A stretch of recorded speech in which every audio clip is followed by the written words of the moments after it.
Hello મિત્રો, કેમ છો તમે બધાય? આઈ હોપ તમે બધા મજામાં હશો. તો ચાલો આજે સન્ડે સ્પેશિયલમાં આપણે આજની રેસીપી છે ભરેલા ભીંડાનું શાક કરીશું. તે આપણે દેશી ચૂલામાં બનાવીશું, દેશી ઢબથી. તો તેના ઇન્ગ્રીડિયન્ટ્સ જોઈ લઈએ. તો અહીંયા મેં 250 ગ્રામ આખો ભીંડો તેને ધોઈ અને સાફ કરી લીધો છે. મેં 4 ટમેટાં, મગફળીના બી લીધેલા છે 100 ગ્રામ, અજમો, આખા ધાણા, ચણાનો લોટ, ગ્રેવી કરવા માટે દહીં, લસણ અને 1 આદુનો ટુકડો, સફેદ તલ લીધેલા છે અને રેગ્યુલર મસાલા અને જરૂર અનુસાર પાણી. તો સૌપ્રથમ આપણે ભીંડાને ભરી લેશું. તેને બાફવા માટે મેં અહીંયા પાણી ગરમ મૂકી દીધું છે. પાણી ગરમ થાય ત્યાં સુધી આપણે ભીંડામાં મસાલો ભરી લઈશું. ચાલો આપણે સૌપ્રથમ મસાલો બનાવીશું. તેના માટે ચણાનો લોટ એડ કરીશું. 1 કપ ચણાનો લોટ લીધેલો છે. ત્યારબાદ અજમો એડ કરીશું.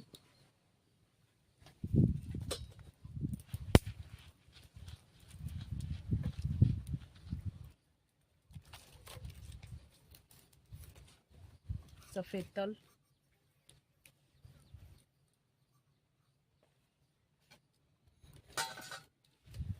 ત્યારબાદ આપણે આ મગફળીના દાણા અને ધાણાને આપણે ખાંડી લેશું.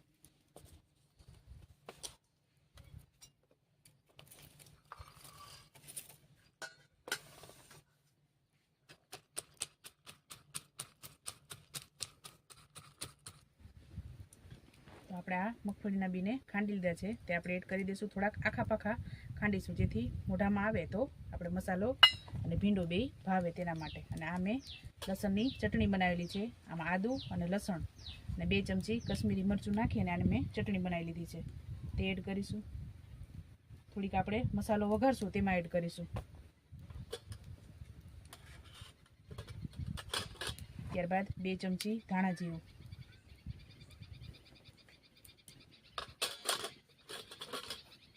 1/2 ચમચી હળદર પાવડર અને 1 ચમચી કશ્મીરી મરચું એડ કરીશું. સ્વાદ અનુસાર મીઠું.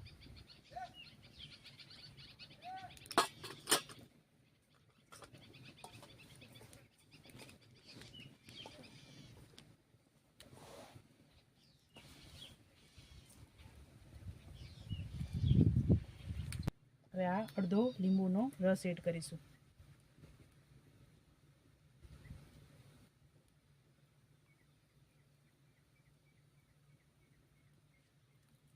ગળાશ ખટાશ તમારા ટેસ્ટ અનુસાર તમે કરી શકો છો. આમાં દરેલી ખાંડ પણ એડ કરી શકો છો.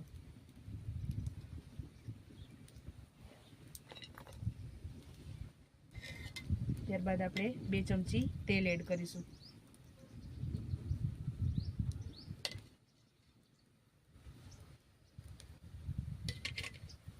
આપણે આને એકદમ મિક્સ કરી અને આપણે ભીંડામાં મસાલો ભરી લેશું.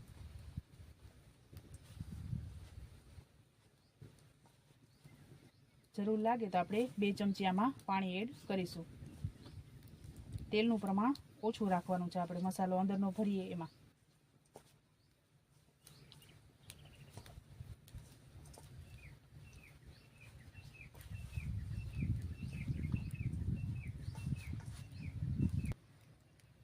આપણે મસાલો તૈયાર થઈ ગયો છે. આપણે આ રીતનો મસાલો તૈયાર કર્યો છે. અંદર તમે ભરી શકો એ રીતનો મસાલો આપણે રેડી કરી લીધો છે. આમાં મેં 2 ચમચી જેટલું પાણી એડ કરેલું છે. હવે આ ભીંડો આપણે ભરી લઈશું. એનો આગળનો ભાગ અને પાછળનો ભાગ કટિંગ કરી લેવાનું છે.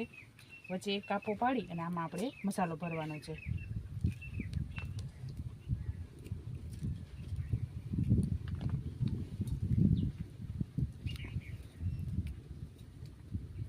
આપણે આ રીતે દબાવી અને મસાલો બધો ભરી લેવાનો છે.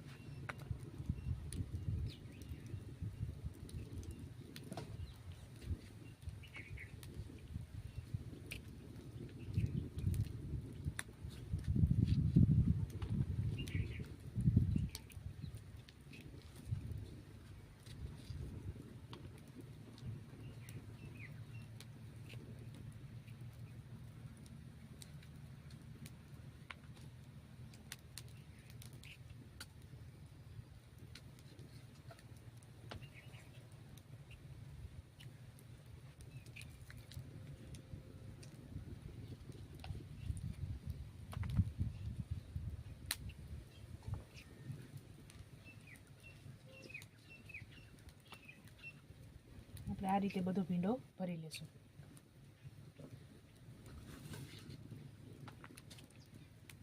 બંધ કરો. આ બધા ભીંડાનો મસાલો ભરી લીધો છે. હવે આપણે આને બાફવા મૂકી દઈએ. તમારે ઢોકળિયું હોય તો તમે ઢોકળિયામાં મૂકી શકો છો. મેં તપેલામાં પાણી મૂકી અને દેશી રીતે કરું છું, એટલે મેં દેશી રીતે આને બાફવા આપણે મૂકી દઈએ.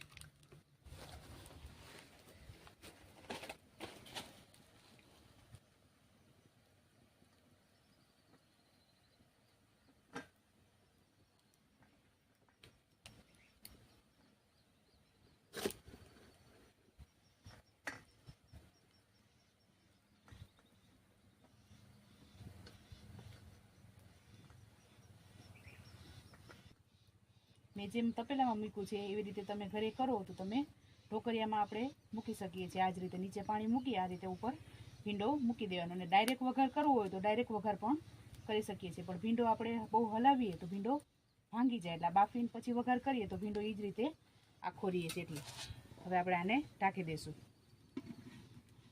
હવે આપણે આને 5 થી 10 મિનિટ માટે ભીંડાને વરાળમાં જ આપણે બાફવા દઈશું. ત્યારબાદ મળીએ.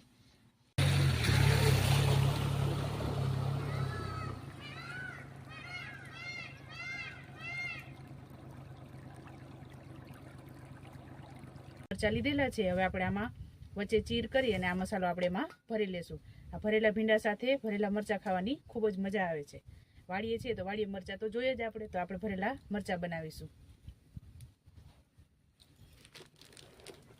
આ રીતે વચ્ચે આપણે કાપો પાડી લેશું એક. મરચાં તાજા હોય એમ ખાવામાં બહુ જ મજા આવે છે.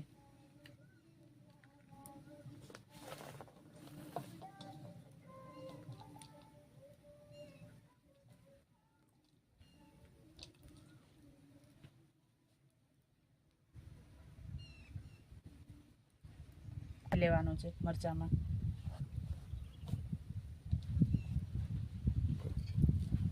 આપણે આ રીતે મસાલો દબાવી અને મરચામાં ભરી લેવાનું છે. આપણે મરચાના અંદરના બી નથી કાઢેલા, કારણ કે આ મોરા મરચા છે. તીખા મરચા હોય તો તમે અંદરથી બી કાઢી શકો છો, પણ તીખા હોય તો ખાવાની મજા આવે. એના માટે મેં બી કાઢેલા નથી. આપણે આ જ રીતે બધા મરચા ભરી લેશું.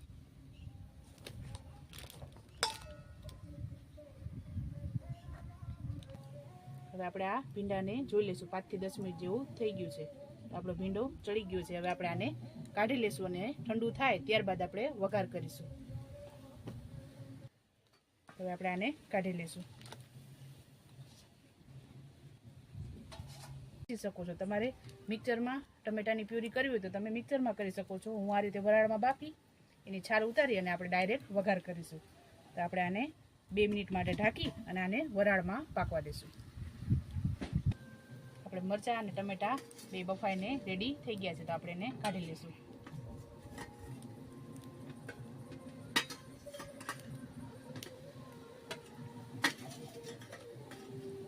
ટમેટા ઠંડા થાય ત્યારબાદ આપણે આની છાલ કાઢી લઈશું આપણે.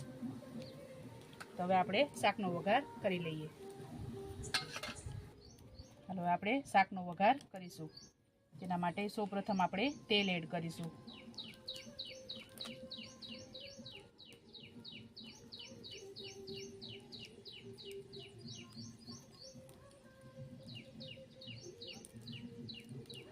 આમાં તેલ થોડુંક ચરિયાતું આપણે રાખવાનું છે. તેલનું પ્રમાણ તમે થોડુંક વધારે રાખજો. ભરેલો ભીંડો છે તેના માટે, ગ્રેવી આપણે વધારે કરશું તેના માટે. તો અહીંયા મેં મોટા 5 ચમચા જેટલું તેલ લીધેલું છે. આપણું તેલ ગરમ થઈ ગયું છે. હવે આપણે એમાં રાઈ એડ કરીશું. ત્યારબાદ આખું જીરું અને આપણે આ ટમેટાનું ગ્રેવી કેવી રીતે એડ કરી દઈશું.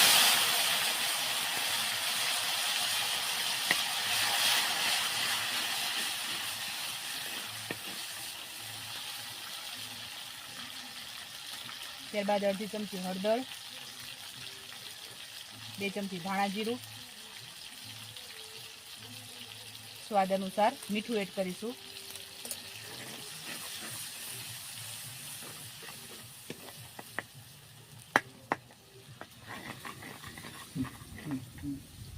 આપણે આમાં થોડુંક પાણી નાખશું જેથી મસાલા આપણા બળે નહીં.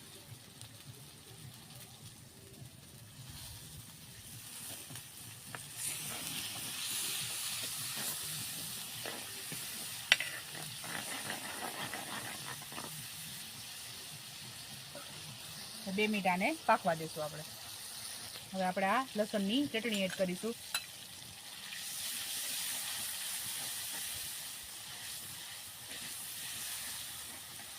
ત્યારબાદ આપણે આ જે ભીંડામાં ભર્યો એ મસાલો બાકી હતો એ આપણે આમાં એડ કરી દઈશું.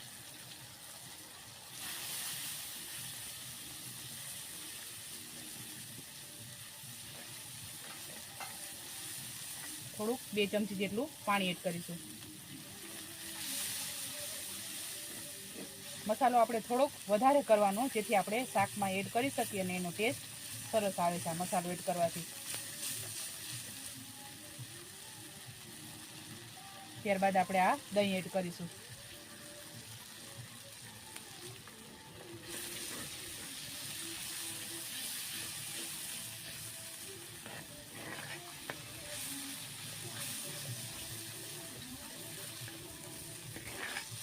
આપણે આને થોડીક વાર પાકવા દઈશું, તેલ છૂટું પડે ત્યાં સુધી. હવે આપણે 2 ચમચી કશ્મીરી મરચું એડ કરીશું. આમાં 2 ચમચી પાણી નાખીશું થોડુંક.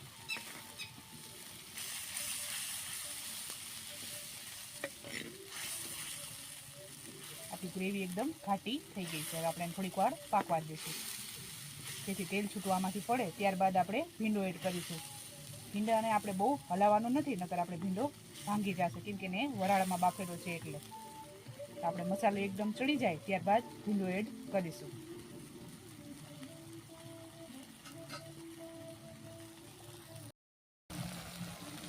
આપણે આ રીતે 2 મિનિટ શાકને આપણે ઉકળવા દેશું. ત્યારબાદ ભીંડો એડ કરીશું. હવે આપણી ગ્રેવી ઉકળી ગઈ છે અને એમાંથી તેલ છૂટું પડી ગયું છે. હવે આપણે આ ભીંડો આમાં ભીંડો એડ કરીશું.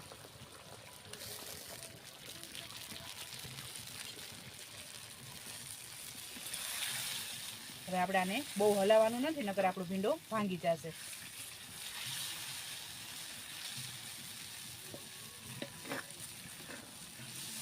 હવે થોડું પાણી એડ કરીશું.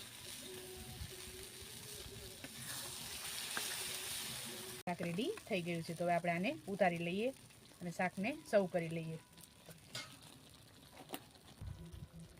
તો તૈયાર છે આપણો દેશી રીતે બનાવેલો ભરેલા ભીંડાનું શાક. તમે પણ આ જ રીતે બનાવજો અને મને જરૂરથી યાદ કરજો.